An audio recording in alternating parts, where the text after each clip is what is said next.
आशा करता हूँ आप सब बहुत अच्छे होंगे। मेरा नाम है सिद्धांत अग्निहोत्री। स्टडी ग्लोस पे आपका बहुत बहुत स्वागत है। दोस्तों, आज हम बात करेंगे कोल्ड वेव की। बुरी हालत हो गई भैया नॉर्थ इंडिया की। दिल्ली में 2 साल में सबसे ज़्यादा टेम्परेचर है, तो बहुत सारी चीज़ों की हम बात करने वाले हैं। तो आप देख ही सकते हैं कि ये 9 तारीख तक चलेगा कोल्ड वेव। ठीक है, आपको बता दूं तो प्लेन्स में अगर 10 डिग्री सेल्सियस से कम टेम्परेचर चला जाता है या नॉर्मल टेम्परेचर 4.5 से 6.5 डिग्री सेल्सियस के मतलब उसके नीचे चला जाएगा, या जैसे पहाड़ों पे 0 डिग्री सेल्सियस या उससे नीचे चला जाएगा, तो कोल्ड वेव हम कहते हैं कि भैया भारत चपेट में है। आपको वैसे बता दो फिनलैंड स्वीडन में -40 डिग्री सेल्सियस है। मैं तो हैरान हूँ वो कैसे जिंदा है, बट जिंदा है क्योंकि आपको पता ही है कि उनके घर में पूरी गैस पर सप्लाई होती है। रशिया सप्लाई करता है गैस पाइपलाइन के थ्रू, तो उनके घर गर्म रहते हैं। तो ठीक है, बढ़िया है, जो है सो है।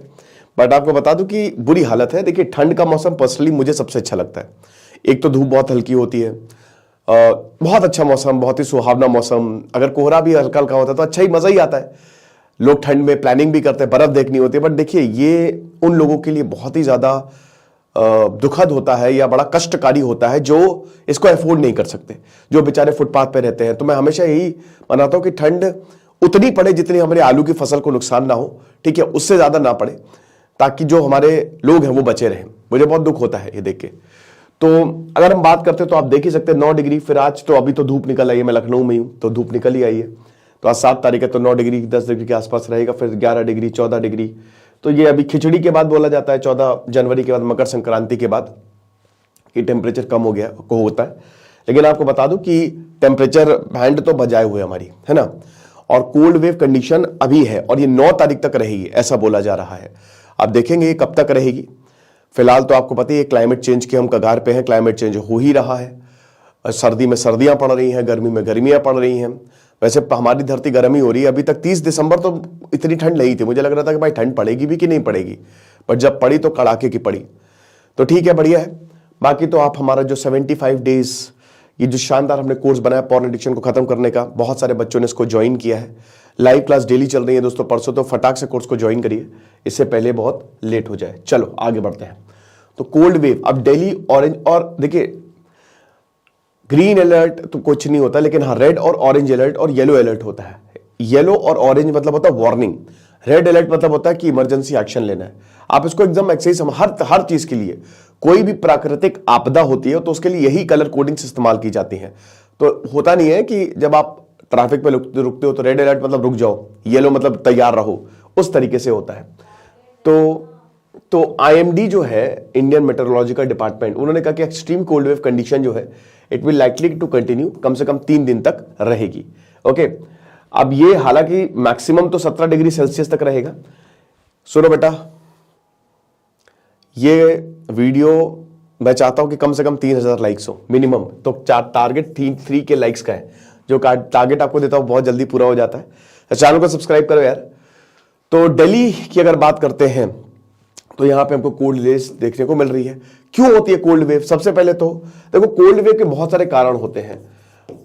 अगर हिमालय रीजन में बर्फ गिर गई, स्नोफॉल हो गई, तो कोल्ड वेव आएगी।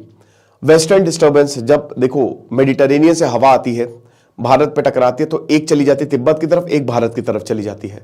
भारत में आपको पता है कि दिसंबर में लो टेम्परेचर क्यों कम होता है? क्यों सर्दियां आती है? रेवोल्यूशन की वजह से ना। इस समय हम सूरज से सबसे दूर हैं, ठीक है ना। तो इसीलिए सूरज की जो रोशनी है वो इधर नॉर्दर्न हेमिस्फीयर में कम पड़ रही है। तो इसीलिए दिन जो है वो छोटे हो रहे हैं, रातें लंबी हो रही हैं और टेम्परेचर भी ज्यादा हो रहा है। मतलब हम ठंड का अनुभव कर रहे हैं। सदन में ठंड नहीं है। तो ये खैर मैंने ज्योग्राफी के कंसेप्ट, एनसीईआरटी ज्योग्राफी मैंने बहुत बढ़िया तरीके से पढ़ाई हुई है। तो अभी तो वो तो रेवोल्यूशन की वजह से है, जो धरती जो है अपनी धुरी पे पूरी तरीके से घूम रही है, ठीक है, मतलब चक्कर काट रही है सूरज के अपनी धुरी से घूमने पे, तो उसको रोटेशन कहते हैं, जिससे दिन और रात होते हैं। तो अब क्या है कि यहां पे वेस्टर्न डिस्टर्बेंस का मतलब यह है कि जब हवा आएगी तो वैसे ही भारत में क्या है इस समय कम टेम्परेचर। कम टेम्परेचर का मतलब क्या? ठंड है। ठंड का मतलब क्या? High pressure. कई बार मैं बता चुका हूं इसको। ठीक ऐसे ही समझो कि कोई भी चीज भारी होती है ना, जैसे मान लो, जैसे अगर हम कोल्ड की बात करें, सॉलिड लिक्विड गैस, सॉलिड में क्या होता है, ठसे होते हैं मॉलिक्यूल, तो प्रेशर हाई होता है। इसको ऐसा समझ लो कि कमरा है, वहां पे भले ही 10 की कैपेसिटी है लेकिन हमने 20 को ठूस दिया तो प्रेशर बहुत ज्यादा हाई हो जाएगा। अरे यार हटाओ यार, प्रेशर रिलीज करना है। ऐसा होता है ना, जब आप बहुत ज्यादा ऐसी जगह पे काम करते हो जहां पे बड़ी टेंशन है तो प्रेशर बहुत हाई होता है और रिलीज करते हैं। सुबह सुबह भागते हो बाथरूम के, अरे चलो चलो चलो चलो पॉटी जाएंगे, प्रेशर रिलीज करेंगे, है ना। तो भारत में जब भी ठंडा, क्योंकि ठंड का मतलब यही है, ठंड का मतलब जो है वो मॉलिक्यूल्स क्लोज आने लगते हैं, राइट, बहुत दूर दूर नहीं होते हैं, तो हाई प्रेशर होता है, ठीक है। तो अब हाई प्रेशर के कारण ये इधर वेस्टर्न जो हवाएं आती हैं, वेस्टर्न हवाएं जो है, ये वाली जो हवा है, ठीक है, हाई प्रेशर वाली, इसको उड़ा के हटा देती है। लेकिन अगर वेस्टर्न डिस्टर्बेंस नहीं होंगे तो वही हवा ऊपर उठेगी। अब वही हवा जब ऊपर उठेगी, ठीक है, क्योंकि ऊपर लो प्रेशर है, हाई प्रेशर है, तो high pressure to low pressure आपको पता ही है, हमेशा higher concentration to lower concentration, ठीक है। तो अब जब ये ऊपर उठेगी तो कोई हवा नहीं इसको निकालने के लिए, हटाने के लिए, तो जिसकी वजह से भी हमारे यहां ठंडी पड़ती है, ओके। फिर उसके बाद जब क्लाउड बहुत ज्यादा होते हैं और वैसे ही फॉग बहुत ज्यादा है तो सूरज की रोशनी जो है वो यहां तक पहुंच नहीं पाती, ला नीना की वजह से होता है। हालांकि अभी तो भारत में नीनो चल रहा है, मैंने कई बार कंसेप्ट भी समझा है।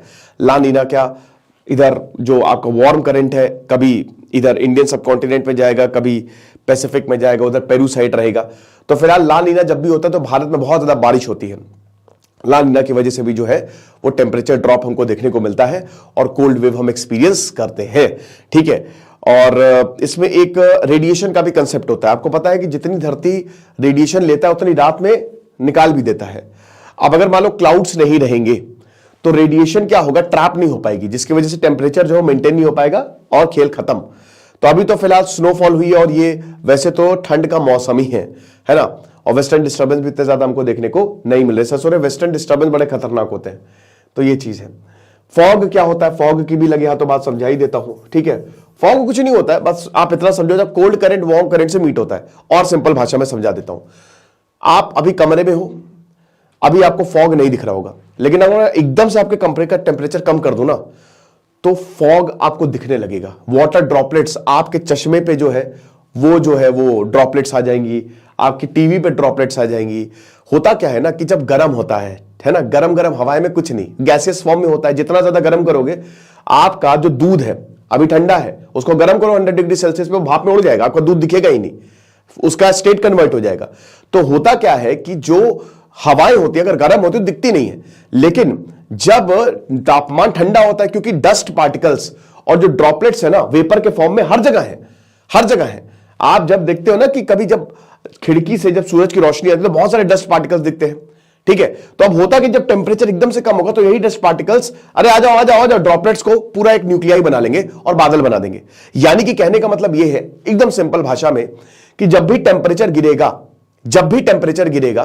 तो याद रखिए कि जो ड्रॉपलेट्स विजिबल नहीं वो विजिबल हो जाएंगी, ठीक है। और फिर उसके बाद फॉग बनेगा क्योंकि cold current warm current meet हो रहे हैं।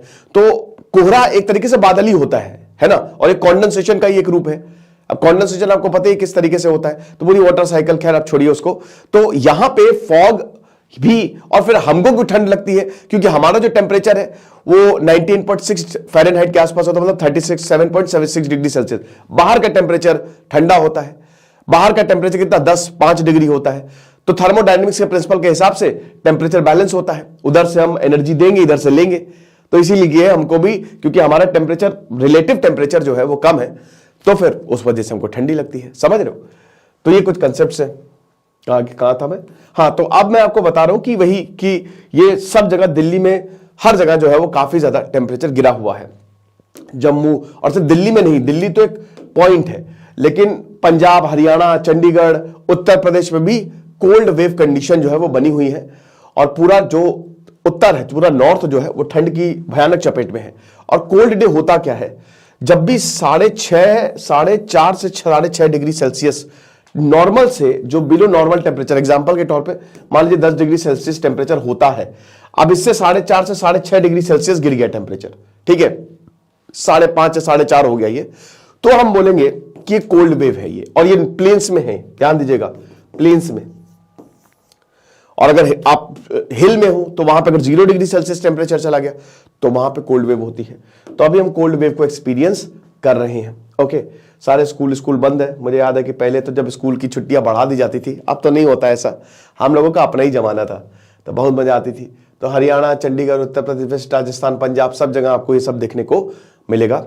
उत्तर प्रदेश में, उत्तराखंड में तो अच्छा खासा डेंस फॉग आपको देखने को मिलेगा। बहुत लोग एंजॉय भी करते हैं, बर्फबारी होती है तो लोग कश्मीर जाते हैं, मनाली जाते हैं। मनाली में भी आपने देखा कि न्यू ईयर के समय 25 दिसंबर से लेकर 2 जनवरी तक भयानक भीड़ थी।